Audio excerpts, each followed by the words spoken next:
They were too young to understand death, too small to fight back, and yet they were chosen, not for who they were, but for who they weren't. Their crime? Being the child of someone else's sin. Their sentence? To be buried alive. This wasn't some secret cult ritual or fringe superstition. It was sanctioned, religious, legal, across multiple ancient and medieval cultures, from imperial China to Mesopotamia, from pagan Europe to early Islamic empires. Innocent children were once sacrificed in the most horrifying way imaginable, sometimes to appease gods, other times to satisfy blood feuds, often to enforce divine justice. They were entombed beneath walls, sealed into foundations, left under temples, altars, or palaces alive, their last breaths echoing inside stones we still walk upon. But why? Why would entire civilizations normalize such cruelty? What belief could justify turning a child's body into a brick of justice? This is not just a tale of sacrifice. It's the story of how power, fear, and superstition conspired to silence the most vulnerable. And the chilling truth? We still live with the remnants of those buried whispers today. Let's dig them up. We begin in a place where innocence meant nothing, and vengeance was sacred. Before courts and codes, justice came in blood, and the youngest often paid the price. Long before the modern courtroom, before gavels, juries, and written laws, justice was personal. It was primitive, immediate, and brutally intimate. There were no police, no appeals, only vengeance. In the tribal societies that shaped early human civilization, justice wasn't about impartiality. It was about balance. A life for a life, a loss for a loss, blood for blood. And when the guilty couldn't be found or refused to pay, justice didn't wait. It shifted. It looked to the next best thing, their children. The logic was cruel, but simple. If you killed my son and then fled, I would take your son, even if he was innocent, even if he was only an infant. This was the era of blood debts, where entire families bore the stain of a single person's crime, where retribution was not limited to the guilty, but extended to everyone tied by blood. And it didn't stop at death. In some ancient cultures, Assyria, Hittite, early Semitic tribes, children were not only killed, they were sacrificed, buried beneath altars, cast into sacred fires, used not as symbols of evil, but as offerings to restore cosmic balance. In tribal Arabia, for example, certain honor codes permitted revenge against a rival's child if the actual killer was unreachable. It wasn't viewed as cruelty. It was seen as divine reciprocity, a soul for a soul, no matter how small. And sometimes, it wasn't even about vengeance. Sometimes, it was preventative. In the Caucasus Highlands, some tribes believed that allowing a guilty man's child to live would invite generational revenge. So to avoid an endless blood feud, entire bloodlines were extinguished. And the practice wasn't limited to tribal or uncivilized cultures. In ancient Rome, the principle of familia culpa, family guilt, meant that if a slave rebelled, all the slaves in the household could be executed. Even children, even infants. The idea was to purge the threat completely, to salt the earth. And through it all, the children never understood. They wept. They reached for mothers who could no longer protect them. They were punished not for what they did, but for who they belonged to, and buried, sometimes in mass pits, sometimes beneath homes, sometimes, horrifyingly, alive, as part of rituals we'll explore soon. But why did this become normal? Because in a world where laws were weak, fear was strong. And the fear of unchecked crime, of enemy vengeance, of divine wrath, made people believe that no sacrifice was too great, especially if the one being sacrificed couldn't fight back. But what happens when this belief system isn't just tribal? What happens when it becomes state policy? For that, we go to ancient China, where children weren't just buried for justice. They were planned into the architecture of the empire. In the shadows of China's great walls and palaces lie victims no one remembers, because they were never meant to be found. Beneath the towering grandeur of ancient Chinese dynasties, behind the gold-leafed gates and dragon-emblazoned thrones, lay a secret sealed in stone: children, buried, alive. This wasn't myth. This wasn't metaphor. It was ritual, and it was terrifyingly deliberate. The earliest written accounts of child sacrifice in China date back over 3,000 years, to the Shang dynasty. Oracle bones, unearthed from burial pits, mention a chilling term, rinxuan. Human offerings, not criminals, not warriors. Children. Archaeological digs in Hunan province revealed mass child graves, many beneath the foundations of temples, fortresses, and royal residences. The positioning of bodies, curled in fetal poses, limbs contorted unnaturally, spoke to violent death. Some skeletons showed signs of asphyxiation, others of trauma. What connects them all is location. They weren't buried in cemeteries. They were placed deliberately beneath structures, as if their deaths were part of the construction itself. Because they were. This practice was known as foundation sacrifice. The belief was that buildings, especially sacred or imperial structures, required a spiritual anchor, a living soul, a human presence to protect against evil forces, natural disasters, or collapse. And what soul could be more potent than that of a pure, innocent child? In some cases, the bodies were placed in the corners of buildings. In others, beneath central pillars, literally becoming the foundation of power. One 1990s excavation in northern China revealed 17 children buried beneath a palace hall, aged between 3 and 7. No records of their names. No markers. Just bones under stone. In Han Dynasty texts, we find even more chilling examples. Stories of child ghost offerings intended to appease malevolent spirits. The belief was that if you buried a child in your home, their ghost would become your guardian. The logic? A soul taken violently would stay close, forever bound to the place of death. And rulers, emperors, even architects embraced this logic. The safety of the empire, its temples, bridges, gates, and towers, was worth more than a few anonymous children. Especially orphans, especially slaves, especially the poor. They were taken from the streets, promised food, promised work, then never seen again. In one grim case during the Tang dynasty, it said that a governor ordered the burial of a dozen children beneath a flood control dam. When the dam failed anyway, the governor blamed the children for lacking spirit and demanded more. The line between ritual and murder blurred, and no one dared to protest, because this wasn't criminal. This was cosmic necessity. And the horror wasn't confined to royal palaces. In rural areas, commoners buried infants beneath homes, granaries, even doorways, believing it would bring fertility, protection, or wealth. They called it child offering. Whispers of it persist even into the late Qing dynasty. And always, the victims were voiceless, nameless, too small to run, too young to understand. But perhaps the most disturbing element? The state approved. It wasn't just tolerated. It was woven into the blueprint of civilization. Children became currency in a deadly trade between men and gods. And when structures stood tall and did not fall, their deaths were seen as proof that the sacrifice had worked. But the practice didn't die with the Shang, Han, or Tang. It spread, because other empires, miles away, embraced the same horrific idea, that the death of an innocent could satisfy the demands of justice, even if the innocent never knew what justice was. Across continents, an ancient truth persisted. If you can't reach the guilty, bury their bloodline. It was a belief older than written law, and darker than revenge itself. If a man could not be punished for his crime, his children would pay. From the icy fjords of Viking Scandinavia to the sun-baked sands of Mesopotamia, from nomadic tribes of Central Asia to noble families of feudal Japan, one grim principle echoed across the ancient world. Guilt is inherited. Sin is contagious. Bloodlines must be cleansed. This was blood vengeance, the unrelenting system where crimes didn't die with the criminal. They spread across families, generations, and innocent lives. And often, those lives were small, soft, defenseless. They were children. Take Babylon, for example. Under King Hammurabi's code, considered one of the earliest legal systems, law reads, if a builder constructs a house and it collapses, killing the son of the homeowner, then the builder's own son shall be put to death.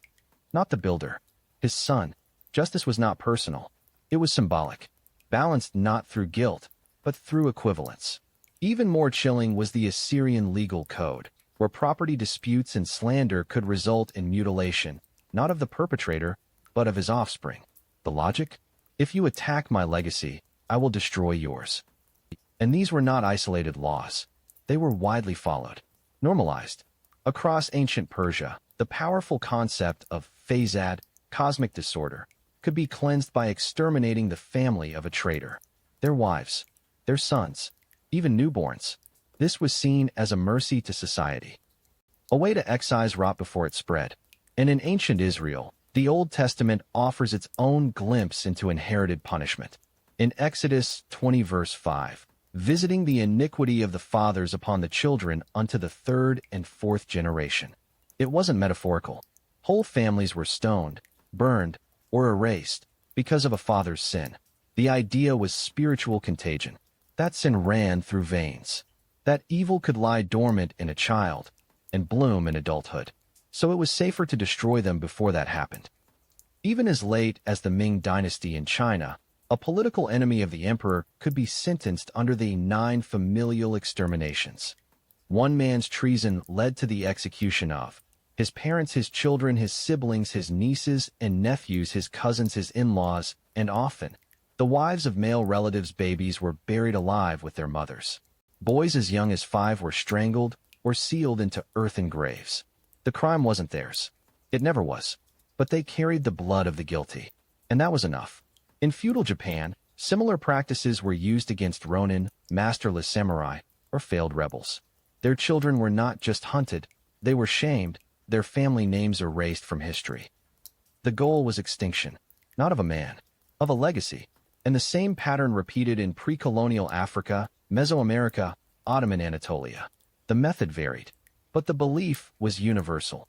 If justice couldn't find the criminal, it would find their child. And sometimes, it didn't even wait for a crime to be committed. Children were killed preemptively, to prevent rebellion, to stop prophecy, to appease gods who demanded blood before blessing a kingdom. One Egyptian pharaoh buried an entire generation of boys based on a dream. Herod of Judea did the same. But what happens when the punishment isn't political or personal, but structural? When children aren't killed out of vengeance, but out of design? We go now to the darkest building projects in human history, where walls were built to last, because they were held together by the living. Some of the world's oldest and strongest structures still stand today, because something, or someone, was sealed inside. They say the walls were built to last, stone by stone, brick by brick. But beneath those bricks, beneath the mortar and marble, lie the secrets no one dared to speak. Human sacrifices, entombed alive. And not warriors, not kings, children. Across continents and centuries, a chilling belief spread like wildfire, that in order to build something that would never fall, you had to bury someone who would never leave. These were the foundation sacrifices, a blend of architecture, ritual, and death. In ancient Mesopotamia, temples and ziggurats were often built atop shallow graves.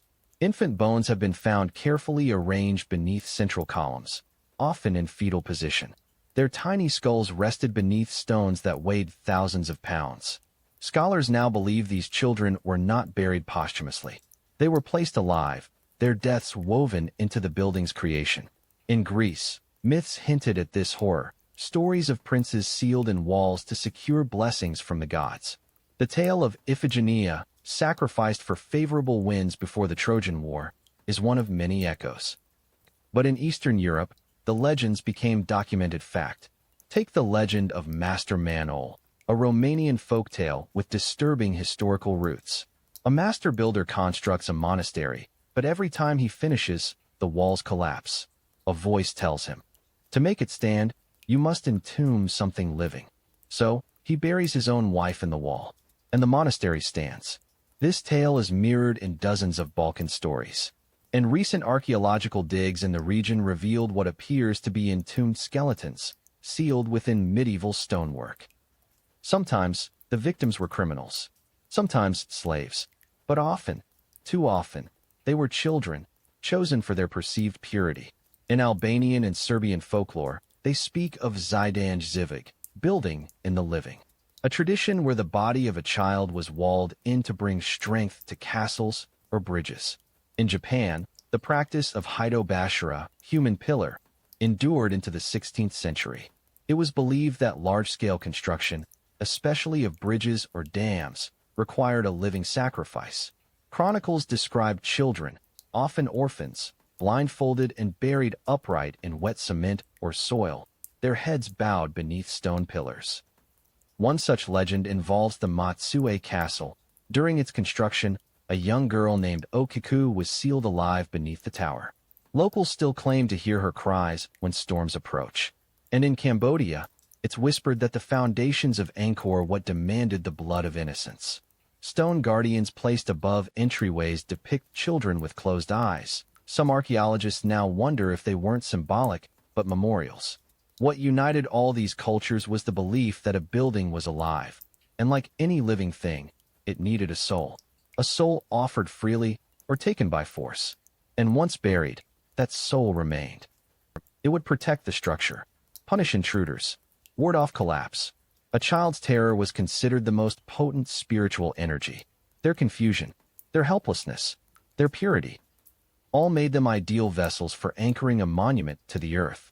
And unlike adult sacrifices, children didn't resist. They didn't fully understand. They simply wept until the stone sealed shut. But how many of these stories are myth? How many are legend? The terrifying answer?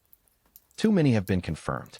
Excavations in Iran, Syria, Greece, China, Romania, and Japan have unearthed tiny skeletons buried precisely beneath support beams, thresholds, or altar steps. Some show signs of trauma, others of suffocation. Most have no burial markers, no names, no ceremonies. Because they weren't meant to be remembered. They were meant to be forgotten. Their bodies became the foundation. Their deaths became the glue. And we walk across their graves every day, never knowing. But the most horrifying twist? In many cases, they weren't even sacrifices to gods. They were offerings to fear itself. Fear of floods. Fear of collapse. Fear of rebellion. Fear of time. And to keep fear at bay, they buried the most vulnerable thing they could find. But not all child deaths were so secret. In the next chapter, we dive into a darker twist, where society didn't just tolerate child sacrifice. It celebrated it. When fear ruled the mind, the innocent became dangerous, and even children were hunted like demons. They were born wrong, born under the wrong stars, with the wrong eyes, at the wrong time. And so, they were feared, marked as cursed, blamed for famine, plague, miscarriage, war. And then, they were killed. While some children were buried for divine favor, others were slaughtered because people believed they were the divine curse. And nowhere was this more chilling than during the rise of witch hysteria. The era of witch hunts, spanning from the late Middle Ages through the 18th century, was not only a time of burning women and hanging healers. It was a time of child executions. In some cases, children were accused of witchcraft. In others, they were killed for being born to a woman accused. Because if the mother communed with Satan, surely her child was marked too. In 17th century Würzburg, Germany, over 300 people were executed during a single witch panic, including children as young as 7. One boy, interrogated under torture, confessed that his soul flew out at night to dance with demons. They hanged him the next day. In Scotland, church records show children born with deformities were seen as elf-marked, cursed by fairies or dark spirits. These children were abandoned in the wilderness, drowned, or suffocated, all in the name of protecting the village. In early colonial America, the Salem witch trials are infamous. But fewer people know that 4-year-old Dorothy Good was jailed and interrogated for witchcraft. She spent 7 months in chains. Her mother was hanged. She was left broken and insane. And this wasn't limited to Europe. In Africa, especially in parts of the Congo and Angola, children with albinism or epilepsy have long been viewed as harbingers of misfortune.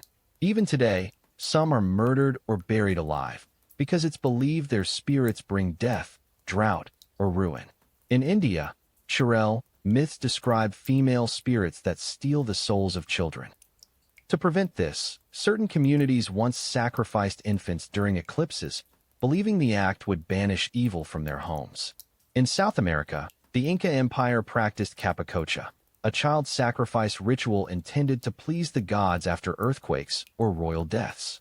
Children, often selected for their beauty or perfection, were taken to mountaintops, drugged, and buried alive in ceremonial tombs. Their bodies, frozen in ice, have been found, still smiling. But the most insidious version of this horror didn't come from fear of children. It came from fear of what they might become. In times of famine or plague, it was not uncommon for societies to preemptively eliminate infants they believed would become burdens. Unwanted, unneeded, unfit. In Sparta, newborns were inspected by elders. Those deemed weak or deformed were thrown into the Kaidas, a chasm on Mount Taygetus.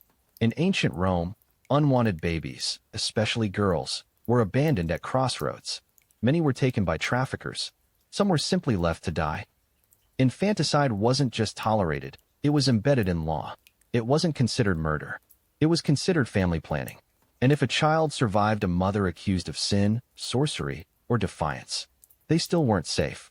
Because in many cultures, being born from tainted blood meant you carried a spiritual disease. The cure? Death. All of this was justified by the same cold logic.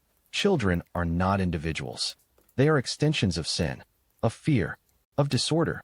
And so, in the name of protecting the many, the innocent few were sacrificed, not because of anything they did, but because of what people believed they could become.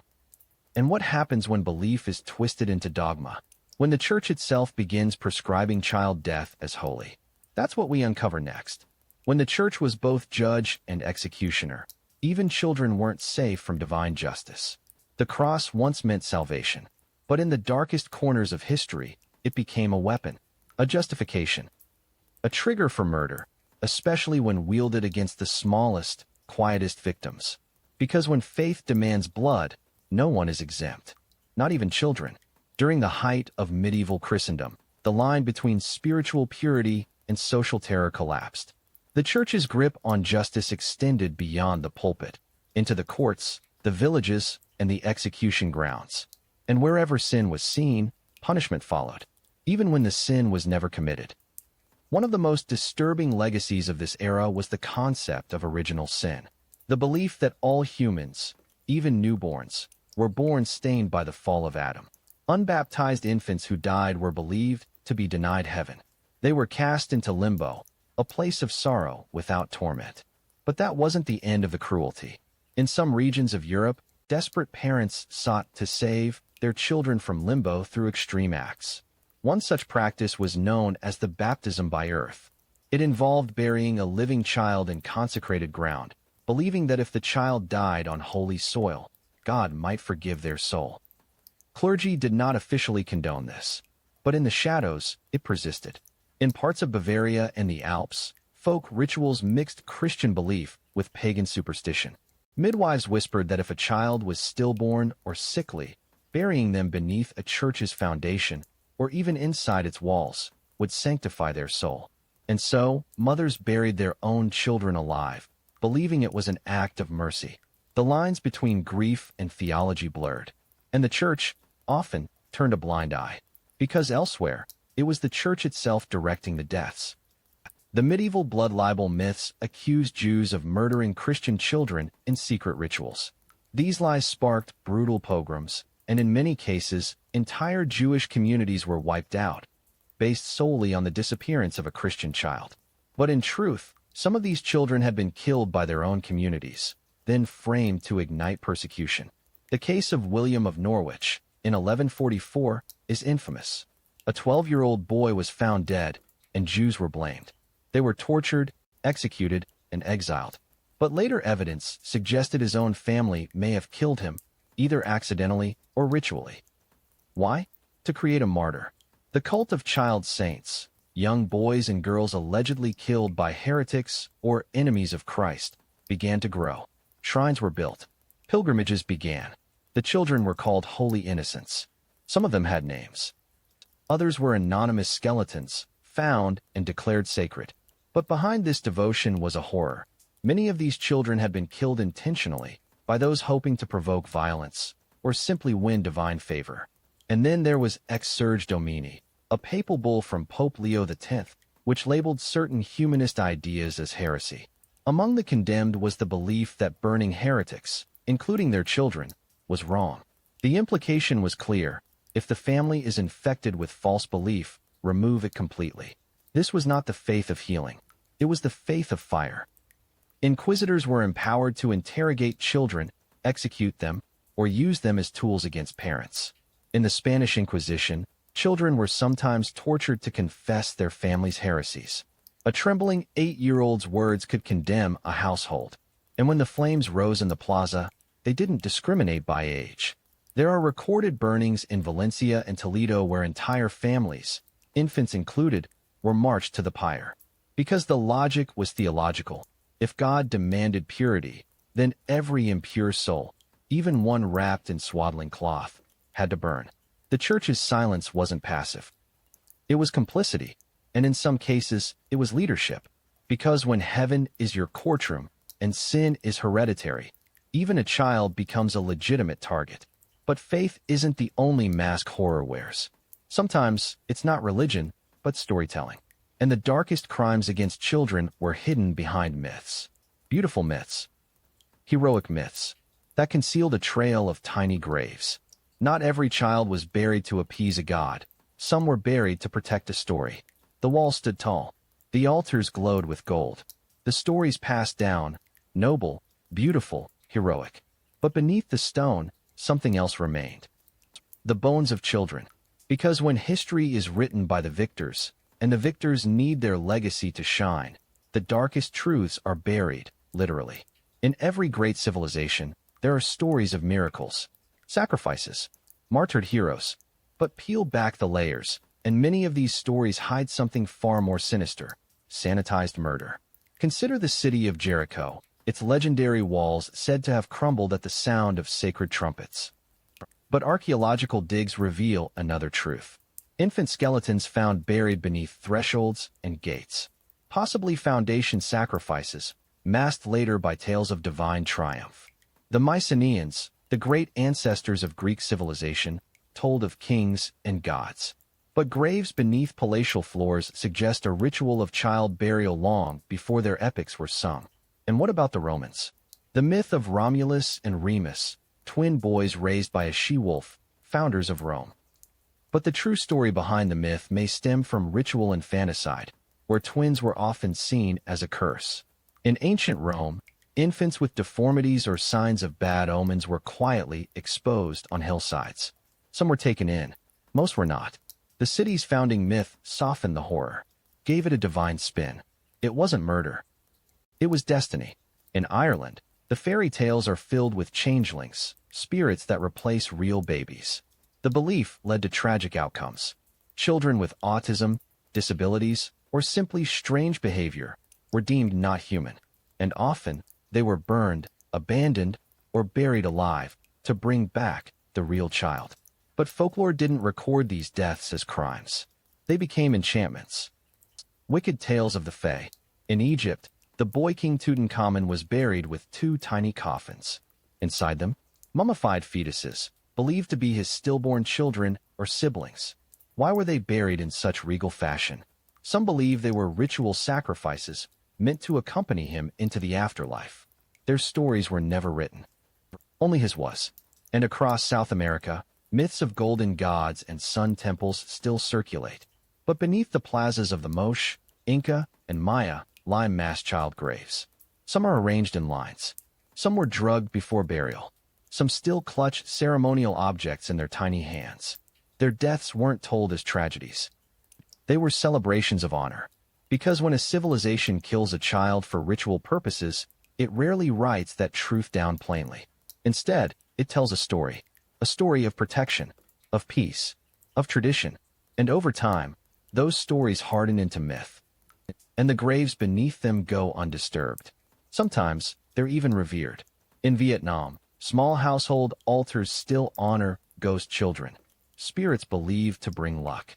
But these shrines may have once marked the sites of real, hidden infanticides, a spiritual reinterpretation of a painful history. Even in Europe, medieval legends of miracle children abound. Boys who survived impossible trials. Girls whose deaths brought divine intervention. But many of these stories follow a pattern. Child disappears. Found dead. Myth emerges. Community sanctifies. The truth? Often erased. Because when a child's death is inconvenient, storytelling becomes a shelter. and that shelter can last for centuries. The cry beneath the stone is silenced, but not forgotten. Because today, archaeologists are digging, anthropologists are decoding, and mass graves are being found in places no one expected. The bones have stories to tell, and they don't match the myths. But what happens when the state, not superstition, becomes the killer? When children are no longer sacrificed in secret, but executed by law. There was a time when kings and clerics killed in secret. But eventually, the government made child execution official policy. The scaffold didn't creak just for men. The gallows didn't wait for the guilty. Eventually, governments stopped hiding behind ritual and myth and began executing children by law. The reasons were no longer spiritual, no longer symbolic. They were cold, legislative, deliberate, and shockingly recent. In 18th century England, under the infamous Bloody Code, children as young as 7 could be hanged for crimes like theft, poaching, or being incorrigible. The law treated them not as half-formed minds, but as miniature adults. The youngest confirmed execution? John Dean, age 8, hanged in 1629 for arson. His last words were never recorded, because no one thought to ask, and he was not alone. In colonial America, Thomas Grounger, a teenager from Plymouth Colony, was executed in 1642 after being accused of bestiality. But records suggest other children, some under 12, were publicly whipped, shackled, or hanged throughout the 1600s and 1700s. In France, during the Ancien regime, street children and orphans, many of whom had committed no formal crime, were sentenced to death or imprisonment without trial, under lettre de cachet, royal orders that required no evidence. In Russia, under Tsarist law, children could be sentenced to forced labor or exile as young as 5. In Siberian mines, hundreds died each year, nameless, faceless tools of empire. The state didn't need superstition anymore. It had paperwork. And it wasn't just in monarchies. Even the United States, land of laws and liberty, has executed more than 350 minors since the 17th century. Many were black children, disproportionately targeted in the Jim Crow South.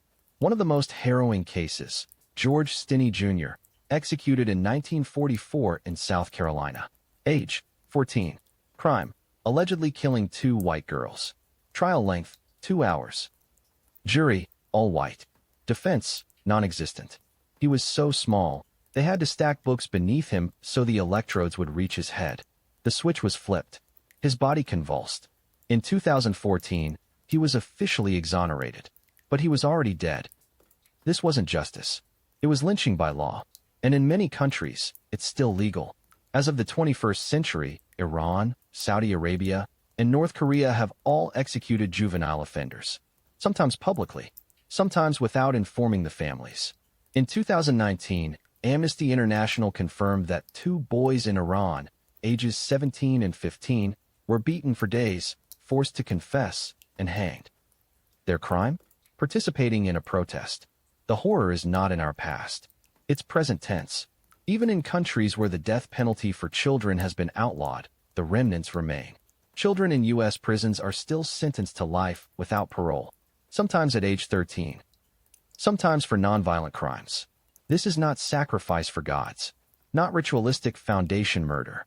This is systemic brutality. Approved, documented, filed away. And the justifications? They echo those of the ancient world. They're old enough to know right from wrong. They chose their path. They're dangerous, just like the witch children, the changelings, the sons of traitors, the infants buried for cosmic insurance. Nothing has changed, except the language. Today, we don't call it sacrifice. We call it justice.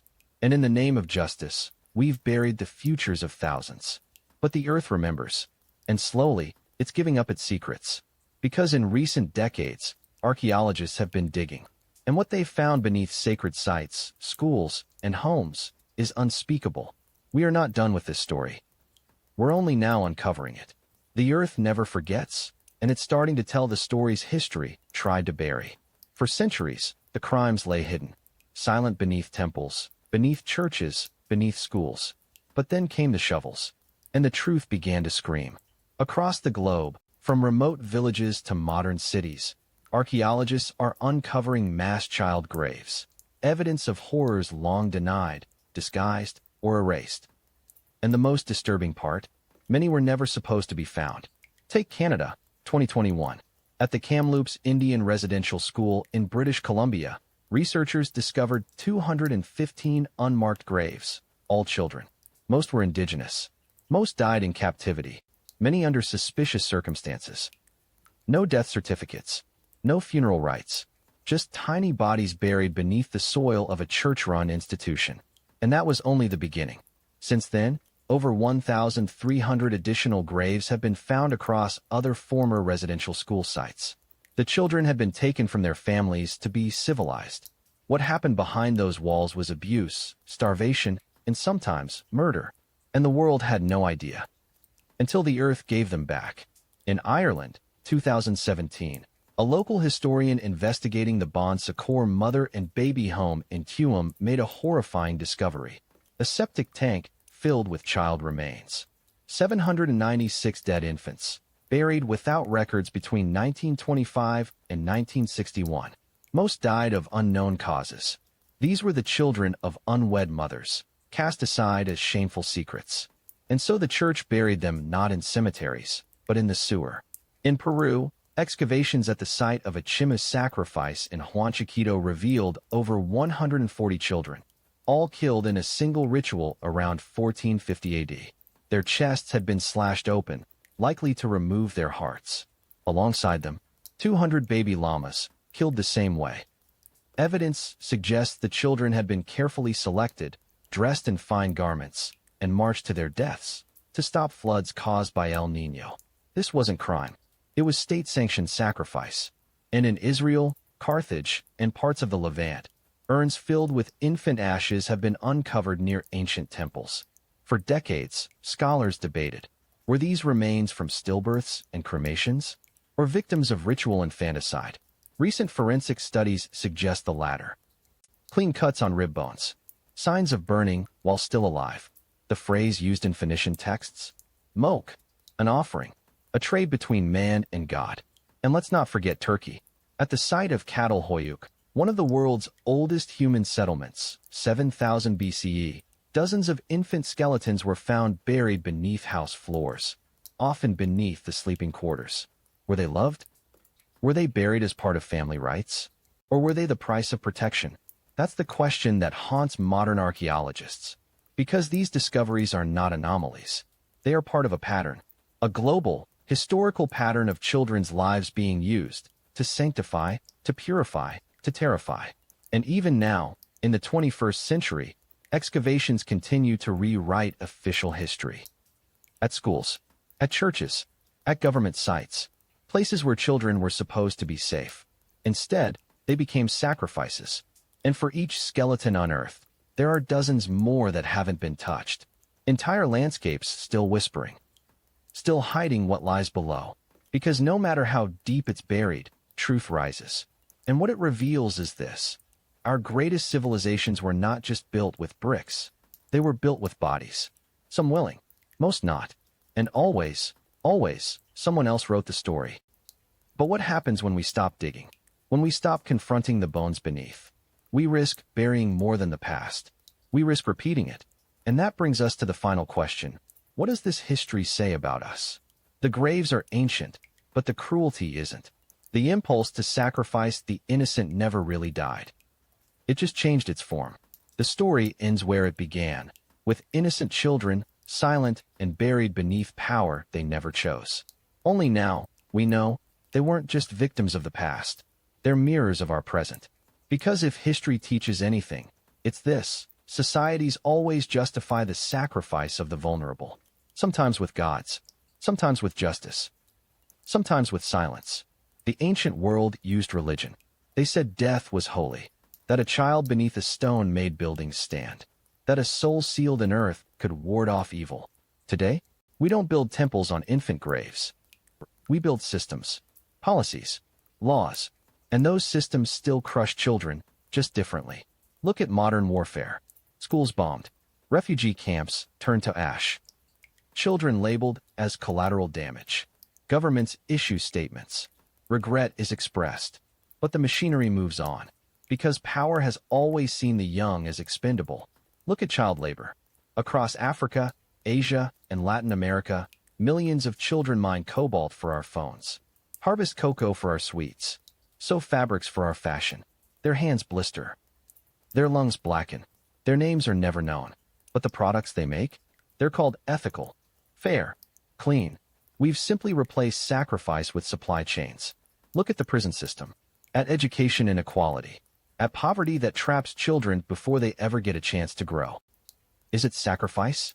Or is it just a different kind of burial? No stone, no ritual, just indifference. And behind all of it, the same ancient logic remains. If the child is born in the wrong place, to the wrong parents, with the wrong skin, at the wrong time, they can be ignored, discarded, forgotten. In some ways, that's worse than ritual sacrifice, because at least ancient societies believed those lives meant something. Today, the world barely notices. And yet, we walk over their graves. We buy what their hands made. We tell stories built on their silence. And just like the legends that mask the horror, we still love a good myth. That we are better now, kinder, wiser. But look closely, and you'll see the same patterns. Different robes, different languages, same wool turning. Because civilization has never been clean. It has always been paid for in blood. And too often, that blood belongs to the ones with no voice. Children, their bones in our buildings, their ghosts in our myths. Their pain, our inheritance. The earth remembers. And now, so do we. We like to believe that the past was brutal, that we've moved beyond such horror, that burying innocent children alive could only happen in primitive times. But this story is not ancient. It's eternal. From the sacrificial pits of Mesopotamia to the burned classrooms of modern wars, humanity has always found a way to justify the death of its most vulnerable. Innocent children, used as payment for peace, order, legacy, or fear. Buried for gods, buried for law, buried for silence. And behind it all, a haunting truth. It didn't need to happen. It was a choice. This history is not just shocking. It's a warning. Because the next sacrifice may not come with fire or stone, but with neglect, with policy, with apathy. So ask yourself, what are we still building on broken bodies? And when will we stop? If this story haunted you, subscribe for more history the textbooks left out. Leave a comment with your thoughts, reflections, or rage. And watch our next documentary, because the past has more secrets than graves. Thanks for watching. The dead are quiet.